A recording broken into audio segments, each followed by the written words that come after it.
Hello friends, ನಾನು ಮಳವಳ್ಳಿ ಮಂಜ. ಈ ವಿಡಿಯೋದಲ್ಲಿ ಏನಪ್ಪಾ ಅಂದ್ರೆ ಬಿ ಡಿ ಎ ಮನೆಗಳ ಬಗ್ಗೆ ನಮ್ಮ ಸಬ್ಸ್ಕ್ರೈಬರ್ ಒಬ್ರು ಅವರು ಕಾಲ್ ಮಾಡಿ ಕೂಡ ಕೇಳಿದ್ರು, ಅದ್ರ ಬಗ್ಗೆ ಸ್ವಲ್ಪ ಡೀಟೇಲ್ ಕೊಡಿ ಸರ್ ಅಂತ. ಹಾಗಾಗಿ ನಾನು ಏನೋ ಅದ್ರ ಬಗ್ಗೆ ಬಿ ಡಿ ಅದ್ರ ಬಗ್ಗೆ ನಾನು ಇದು ಮಾಡಿರಲಿಲ್ಲ, ವಿಡಿಯೋ ಮಾಡಿರಲಿಲ್ಲ. ಬಟ್ ಅವ್ರು ಕೇಳಿದ್ಮೇಲೆ ಒಂದು ಮಾಡೋಣ ಅಂತ ಅನ್ನಿಸ್ತು.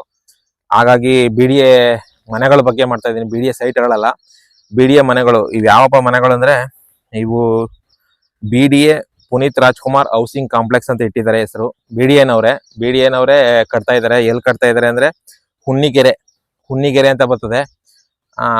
ಅದು ಆ ಹುನ್ನಿಗೆರೆ ಅನ್ನೋದಂತ ವಿಲೇಜು. ಆ ಹುನ್ನಿಗೆರೆ ಅಂತ ವಿಲೇಜ್ ಅಲ್ಲಿ ಅವರು ಬಿ ಡಿ ಎನವರು ಮನೆಗಳನ್ನ ಕಟ್ಟಿ ಸೇಲ್ ಮಾಡ್ತಾ ಇದ್ದಾರೆ. ಹುನ್ನಿಗೆರೆ ವಿಲ್ಲಾ ಪ್ರಾಜೆಕ್ಟ್ ಅಂತ ಅದಕ್ಕೆ ಪುನೀತ್ ರಾಜ್ಕುಮಾರ್ ಅವ್ರ ಹೆಸರಿಟ್ಟಿದ್ದಾರೆ. ಇನ್ನೊಂದು ವಿಚಾರ ಏನಪ್ಪಾ ಅಂದ್ರೆ, ಈ ಹುನ್ನಿಗೆರೆ ಅಂತ ಅನ್ನೋತಾವು ವಿಲ್ಲಗಳು 30-40 ಸೈಟ್ ನಲ್ಲಿ, ಅಂದ್ರೆ 30-40 ಸೈಟ್ಗಳಲ್ಲಿ ಮನೆಗಳನ್ನ ಕಟ್ಟವ್ರೆ ಅವರು. ಈ ಮನೆಗಳನ್ನ ಒಳ್ಳೆ ಮೆಟೀರಿಯಲ್ಗಳನ್ನೇ ಯೂಸ್ ಮಾಡಿ ಕಟ್ಟಿದ್ದಾರೆ. ಈಗ ನಾನು ಹೇಳ್ತಾ ಇರ್ಬೇಕಾದ್ರೆ ಸೈಡಲ್ಲಿ ನೋಡಿ ಫೋಟೋಗಳು ಹಾಕ್ತೀನಿ ಅದ್ರದ್ದು. ವಿಡಿಯೋ ಮಾಡಿಲ್ಲ ನಾನು, ವಿಡಿಯೋ ಮಾಡ್ತೀನಿ ಒಂದಿನ ಹೋಗಿ. ಈಗ ಸದ್ಯಕ್ಕೆ ಫೋಟೋಗಳು ಮಾತ್ರ ಹಾಕಿದ್ದೀನಿ, ನೋಡ್ಕೊಳ್ಳಿ. ಹಂಗೆ ಒಂದು ಫೋಟೋಗಳು ಹೋಗ್ತಾ ಇರ್ತವೆ. ಆ ತರ ಕಾಣ್ತದೆ ಮನೆಗಳು. ಆಲ್ರೆಡಿ ಅಂದ್ರೆ ಒಂದು 70% ಫಿನಿಶ್ ಆಗಿದೆ ಕೆಲಸ. 70% ಫಿನಿಶ್ ಆಗಿದೆ. ಇನ್ನು ಒಂದು 30% ಕೆಲಸಗಳಿದಾವೆ. ಹಾಗಾಗಿ ಅದು ಪೆಂಡಿಂಗ್ ಅಲ್ಲಿ ಇದೆ. ಅದು ಬಿ ಡಿ ಎನವ್ರು ಕಟ್ಟಿರೋದು. ಒಳ್ಳೆ ಕ್ವಾಲಿಟಿ ಮೆಟೀರಿಯಲ್ಗಳನ್ನೇ ಅವರು ಯೂಸ್ ಮಾಡಿ ಕಟ್ಟಿದ್ದಾರೆ. ಆಮೇಲೆ ಜಾಗನೂ ಕೂಡ ತುಂಬಾ ಚೆನ್ನಾಗಿದೆ. ಇದು ಮಾಗಡಿ ರೋಡ್ಗೆ ತುಂಬಾ ಹತ್ರ ಇರುತ್ತೆ. ಮಾಗಡಿ ರೋಡ್ ಏನಿದೆ ಅಲ್ಲಿಂದ ಒಂದು 10 ಕಿಲೋಮೀಟರ್ ಆಗ್ಬೋದು. ಮಾಗಡಿ ರೋಡ್ ಏನಿದೆ, ಆ ಮಾಗಡಿ ರೋಡ್ ಇಂದ ಬರೋರಿಗೆ ಹುನ್ನಿಗೆರೆ ಒಂದು 10 ಕಿಲೋಮೀಟರ್ ಒಳಗಡೆನೆ ಸಿಕ್ಬಿಡುತ್ತೆ ಅಂತ ಹೇಳ್ಬೋದು. ಜೊತೆಗೆ ಮೆಜೆಸ್ಟಿಕ್ ಇಂದ ಎಷ್ಟು ಕಿಲೋಮೀಟರ್ ಆಗುತ್ತೆ ಅಂದ್ರೆ 23-25 ಕಿಲೋಮೀಟರ್. 25 ಕಿಲೋಮೀಟರ್ ಮೆಜೆಸ್ಟಿಕ್ ಇಂದ ಆಗುತ್ತೆ. ಜೊತೆಗೆ ಇನ್ನೊಂದೇನಪ್ಪಾ ಅಂದ್ರೆ ನೆಲಮಂಗಲ ಏನಿದೆ, ಆ ನೆಲಮಂಗಲದ ಹತ್ರ ಇರೋರು ಕೂಡ ಅಲ್ಲಿ ತಗೋಬಹುದು. ಯಾಕಂದ್ರೆ ನೆಲಮಂಗಲನು ಕೂಡ ಹತ್ರ ಆಗುತ್ತೆ. ಅಲ್ಲಿಂದ ಒಂದು 15 ಕಿಲೋಮೀಟರ್ನ ಆಗ್ಬೋದು. ನೆಲಮಂಗಲದಿಂದ ಒಂದು 15 ಕಿಲೋಮೀಟರ್ ಆಗುತ್ತೆ ಹುನ್ನಿಗೆರೆ. ಅದಾದ್ಮೇಲೆ ಇದರಲ್ಲಿ 1 BHK ಮತ್ತೆ 3 BHK ಮತ್ತೆ 3 BHK ಅಂದ್ರೆ 1 ರೂಮ್ ಇರೋದು, 3 ರೂಮ್ ಇರೋದು, ಮತ್ತೆ 4 ರೂಮ್ ಇರೋದು, ಇಷ್ಟು ಮನೆಗಳನ್ನ ಇವರು ಕಟ್ಟಿದ್ದಾರೆ.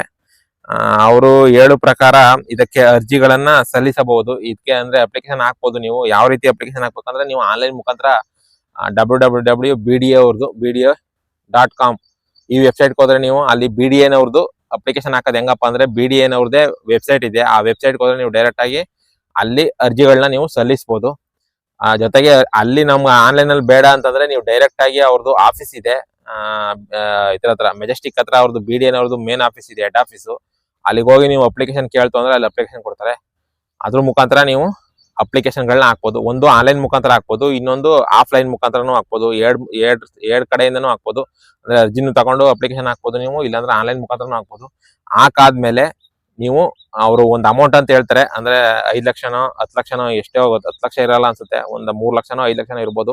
ಫಸ್ಟ್ ಸೆಕ್ಯೂರಿಟಿ ಡೆಸ್ಟಾಪ್ ಅಂತ ಅಂದ್ಬಿಟ್ಟು ನೀವು ಡೆಪಾಸಿಟ್ ಮಾಡ್ಬೇಕು. ಅಂದ್ರೆ ನಾವು ರಾಜೀವ್ ಗಾಂಧಿ ನಿಗಮದಲ್ಲಿ ಯಾವ ರೀತಿ ಡೆಪಾಸಿಟ್ ಮಾಡಿದ್ದೇವೆ, ಈಗ 50,000 1 ಲಕ್ಷ ರೂಪಾಯಿನ ರಾಜೀವ್ ಗಾಂಧಿ ನಿಗಮದಿಂದ ಕಟ್ತಿರೋ ಮನೆಗಳಿಗೆ ಯಾವ ರೀತಿ ನಾವು 1 ಲಕ್ಷ ಅಥವಾ 50,000 ರೂಪಾಯಿ ಹೆಂಗೆ ನಾವು ಕಟ್ಟಿದೀವೋ, ಅದೇ ರೀತಿ ಈ ಮನೆಗಳಿಗೂ ಕೂಡ ನೀವು ಅಪ್ಲಿಕೇಶನ್ ಹಾಕಾದ್ಮೇಲೆ ನಿಮ್ಗೆ ಒಂದು ಮೆಸೇಜ್ ಬರುತ್ತೆ. ಮೆಸೇಜ್ ಬಂದಾದ್ಮೇಲೆ ನೀವು ಅವ್ರೊಂದು ಅಕೌಂಟ್ ನಂಬರ್ ಕೊಡ್ತಾರೆ. ಆ ಅಕೌಂಟ್ಗೆ ನೀವು 3 ಲಕ್ಷ ಇಲ್ಲ 5 ಲಕ್ಷ ಎಷ್ಟು ಫಿಕ್ಸ್ ಮಾಡ್ತಾರೋ ನನಗೂ ಗೊತ್ತಿಲ್ಲ ಅದ ರೇಟು. ಅಷ್ಟನ್ನ ನೀವು ಸೆಕ್ಯೂರಿಟಿ ಡೆಸ್ಟಾಪ್ ಆಗಿ ಫಸ್ಟೇ ಹೋಗಿ ನೀವು ಅವ್ರಿಗೆ ಪೇಮೆಂಟ್ ನ ಮಾಡ್ಬೇಕು. ಫಸ್ಟೇ ಡೆಸ್ಟಾಪ್ ಮಾಡಬೇಕು. ಅಷ್ಟು ಅಮೌಂಟ್ ನ 3 ಲಕ್ಷನೋ 5 ಲಕ್ಷನೋ ಡೆಪಾಸಿಟ್ ಮಾಡಬೇಕು. ಡೆಪಾಸಿಟ್ ಮಾಡಿದ್ಮೇಲೆ ನಿಮ್ಗೆ ಮುಂದಿನ ಪ್ರೊಸೀಜರ್ ಅವರನ್ನ ನಿಮ್ಗೆ ಕಾಲ್ ಮಾಡೋದು ತಿಳಿಸ್ತಾರೆ. ಇಲ್ಲ ಅಂತಂದ್ರೆ ಮಾಮೂಲಿ ಜಾಹೀರಾತು ಮೂಲಕ ಹೇಳ್ತಾರೆ. ಈ ರೀತಿ ನೀವು ಅರ್ಜಿಗಳನ್ನ ಸಲ್ಲಿಸಬಹುದು. ಜೊತೆಗೆ ಅಲ್ಲಿ ಇರ್ತಕ್ಕಂಥ ಮನೆಗಳು ಎಷ್ಟಪ್ಪ ಅಂದ್ರೆ 400 ಮನೆಗಳು ಕಟ್ಟಿರೋದು ಅವರು. 400 ಮನೆಗಳು ಕಟ್ಟಿರೋದು. ಅಷ್ಟಂದ್ರೆ ಕೆಳಗಡೆನೆ ಅವ್ರು ಕಟ್ಟಿರೋದಲ್ವಾ, ಹಾಗಾಗಿ ಅವರು 400 ಮನೆನೇ ಕಟ್ಟಿರೋದು, ಅದ್ರ ಮೇಲೆ ಜಾಸ್ತಿ ಕಟ್ಟಿಲ್ಲ. ಇದ್ರ ಜೊತೆಗೆ ಇನ್ನೊಂದು ಏನಪ್ಪಾ ನಾ ತಿಳ್ಕೊಂಡದ್ದು ಅಂತಂದ್ರೆ, ಅವರು 400 ಮನೆ ಕಟ್ಟಿದ್ದಾರೆ. ಬಟ್ ನೀವು ಅಪ್ಲಿಕೇಶನ್ ಹಾಕಿದ್ರು ನಿಮ್ಗೆ ಸಿಗೋದ್ ಡೌಟು. ಏನಕ್ಕಪ್ಪ ಅಂತಂದ್ರೆ, ಫಸ್ಟ್ ನೀವು ಅಮೌಂಟ್ ಎಷ್ಟು ಅಂತ ಫಿಕ್ಸ್ ಮಾಡ್ಕೊಳ್ಳಿ. ನೀವು 3 BHK ಆದ್ರೆ, ಅಂದ್ರೆ 3 ರೂಮ್ಗಳು ಇರೋ ಮನೆಗಾದ್ರೆ 75 ಲಕ್ಷ ರೂಪಾಯಿ ಹೇಳ್ತಾ ಇದಾರೆ. 75 lakhs 75 ಲಕ್ಷ 3 ಬೆಡ್ರೂಮ್ ಇರೋ ಮನೆಗಳಿಗೆ. ಮತ್ತೆ 4 BHK ಅಂದ್ರೆ 4 ಬೆಡ್ರೂಮ್ 4 ಬೆಡ್ರೂಮ್ ಏನಿದೆ 4 ಬೆಡ್ರೂಮ್ ಇರೋ ಮನೆಗಳಿಗಾದ್ರೆ ನಿಮ್ಗೆ 1 ಕೋಟಿ ರೂಪಾಯಿ ಹೇಳ್ತಾ ಇದಾರೆ. 4 ಬೆಡ್ರೂಮ್ ಮನೆ 1 ಕೋಟಿ, 3 ಬೆಡ್ರೂಮ್ ಇರೋ ಮನೆ 75 ಲಕ್ಷ. ಇದೆರಡು ಇದೆ. ನೀವೇನಾದ್ರು ದುಡ್ಡಿದ್ರೆ ತಗೊಳ್ಳಿ, ತೊಂದ್ರೆ ಏನಿಲ್ಲ. 1 ಕೋಟಿ ಅಥವಾ 75 ಲಕ್ಷ ರೂಪಾಯಿ ಇದ್ರೆ ನೀವು ತಗೊಳ್ಳಿ. ಅದ್ರ ಜೊತೆಗೆ ಯಾರು ಏನ್ ಕ್ಯಾಶ್ ಏನ್ ಕೊಡಲ್ಲ, ಸ್ವಲ್ಪ ಲೋನು ಸಿಗುತ್ತೆ ಅನ್ಸುತ್ತೆ ಬ್ಯಾಂಕ್ ಮುಖಾಂತರ. ಅವರೇ BDN ಅವರೇ ಲೋನು ಕೂಡ ಅಪ್ರೂವ್ ಮಾಡಿಸ್ಕೊಡ್ತಾರೆ. ಬಟ್ ಅಪ್ರೂವ್ ಮಾಡಿಸಿದ್ರು ನಿಮ್ಗೆ ದುಡ್ಡು ಇಲ್ಲ ಅಂತಂದ್ರೂ ತಿಂಗಳಿಗೆ ಒಂದು 25-30 ಸಾವಿರ ರೂಪಾಯಿನಾರ ಲೋನ್ ಬರ್ತದೆ. ಒಂದು 30 ಸಾವಿರ ರೂಪಾಯಿನಾರ ಲೋನ್ ಕಟ್ಬೇಕಾಗುತ್ತೆ. ನೀವು EMI ಕಟ್ಬೇಕಾಗುತ್ತೆ 30 ಸಾವಿರ ಕಟ್ತೀನಿ ಲೋನ್ ಅನ್ನೋದಾದ್ರೆ ನೀವು ಇದಕ್ಕೆ ಮನೆಗಳಿಗೆ ತಗೋಬಹುದು. ಜೊತೆಗೆ ಇನ್ನೊಂದೇನಪ್ಪಾ ಅಂತಂದ್ರೆ ಈ BDA ಸೈಟ್ಗಳಲ್ಲಿ ನೀವು ಹಾಕುದ್ರು ಕೂಡ ಸಿಗೋದ್ ಡೌಟ್. ಏನಕ್ಕಪ್ಪ ಅಂದ್ರೆ ಅವ್ರು ಕಟ್ಟಿರೋದು 400 ಮನೆ, 330 ಮನೆ ಅಂತ ಹೇಳ್ತಿದ್ದಾರೆ. ನಾವು ಅಂದಾಜಲ್ಲಿ 400 ಮನೆ ಅಂತ ಹೇಳಿದೀನಿ. ಒಂದು 330 ಮನೆ ಕಟ್ಟಿದಾರಂತೆ.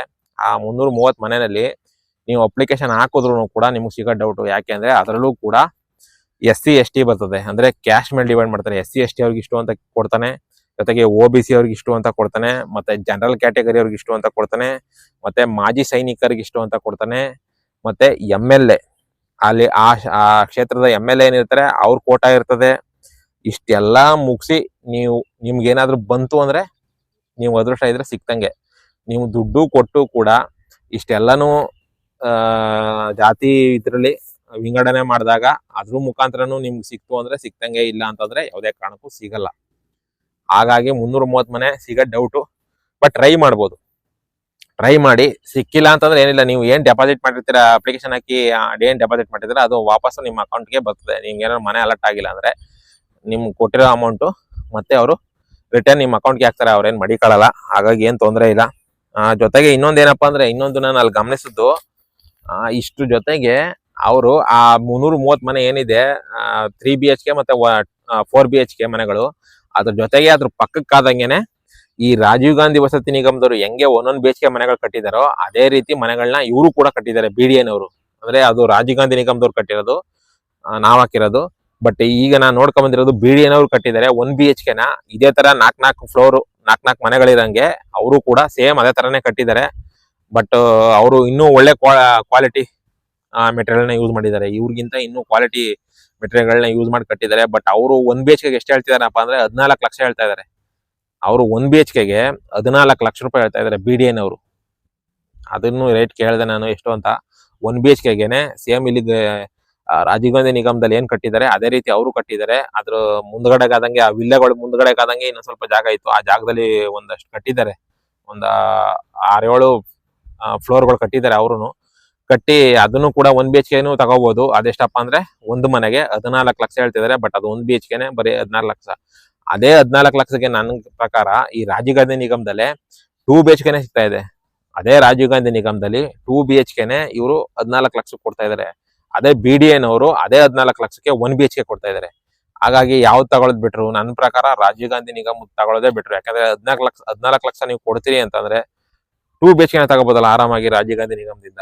ಅದ್ರ ಬದಲು BDN ಅವ್ರು ತಗೊಂಡ್ರೆ, ಅಂದ್ರೆ BDN ಅವ್ರು ಏನಪ್ಪಾ ಅಂದ್ರೆ ಸ್ವಲ್ಪ ಕ್ವಾಲಿಟಿ ಕಟ್ಟಿದ್ದಾರೆ ಅಷ್ಟೇ. ಕ್ವಾಲಿಟಿ ಕೊಟ್ಟಿದ್ದಾರೆ. ಬಟ್ ಇವ್ರದ್ದು ಕ್ವಾಲಿಟಿ ಸ್ವಲ್ಪ ಕಮ್ಮಿ ಇರ್ಬೋದೇನೋ. ಬಟ್ ಅವ್ರಿಗೋಸ್ಕೊಂಡ್ರೆ BDN ಅವ್ರಿಗೋಸ್ಕೊಂಡ್ರೆ ರಾಜೀವ್ ಗಾಂಧಿ ನಿಗಮದವರೇ ಬೆಸ್ಟ್ ಅಂತ ನನಗೂ ಅನ್ಸುತ್ತೆ. ಹಾಗಾಗಿ ಅದನ್ನು 1 BHKದು ಇದೆ ನೋಡಿ. ಬೇಕಾದ್ರೆ 1 BHKನು ನಾವು ತಗೋತೀವಿ ಅಂತಂದ್ರೆ BDN ಅವ್ರು ಕಟ್ಟಿರೋದ್ರು 1 BHKನೂ ಇದೆ ತಗೋತೀನಿ ಅಂತಂದ್ರೆ ಅದನ್ನು ಕೂಡ 14 ಲಕ್ಷ ಇದೆ. ಅಂದ್ರೆ ಅದರಲ್ಲಿ 1 BHK 14 ಲಕ್ಷ, 3 BHK 75 ಲಕ್ಷ, ಮತ್ತೆ 4 BHK 1 ಕೋಟಿ ರೂಪಾಯಿ. ಅಂದ್ರೆ 4 BHK 3 BHKಗೆ ವಿತ್ ಪಾರ್ಕಿಂಗು ಬರ್ತದೆ. ಮತ್ತೆ ಕೆಳಗಡೆ ಸೈಟ್ ಸಮೇತ ಹೇಳ್ತಾ ಇರೋದು ಅವರು. ಸೈಟ್ ಸಮೇತನೇ ಅವ್ರ ಅಪಾರ್ಟ್ಮೆಂಟ್ ಅಲ್ಲ ಅದು.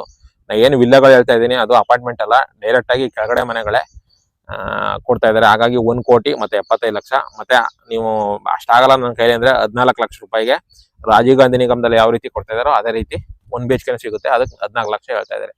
ಇಷ್ಟು ಈ ವಿಡಿಯೋದು. ಜೊತೆಗೆ ಅದನ್ನ ಕಟ್ಟಾಗ ಪುನೀತ್ ರಾಜ್ಕುಮಾರ್ ಅವ್ರ ಹೆಸರು ಇಟ್ಟಿರ್ಲಿಲ್ಲ. ಬಟ್ ಅವ್ರು ತೀರ್ಕೊಂಡ್ಮೇಲೆ, ಪುನೀತ್ ರಾಜ್ಕುಮಾರ್ ಅವರು ತೀರ್ಕೊಂಡ್ಮೇಲೆ ಅವ್ರ ಹೆಸರು ಹಿಡಿಬೇಕು ಅಂತ ಹೇಳಿ ಸರ್ಕಾರ ಅವ್ರಿಗೆ ಗೌರವ ಸಲ್ಲಿಸೋಕೋಸ್ಕರ ಪುನೀತ್ ರಾಜ್ಕುಮಾರ್ ಅವ್ರ ಹೆಸರಿಟ್ಟು ಅದು ಪುನೀತ್ ರಾಜ್ಕುಮಾರ್ ಹೌಸಿಂಗ್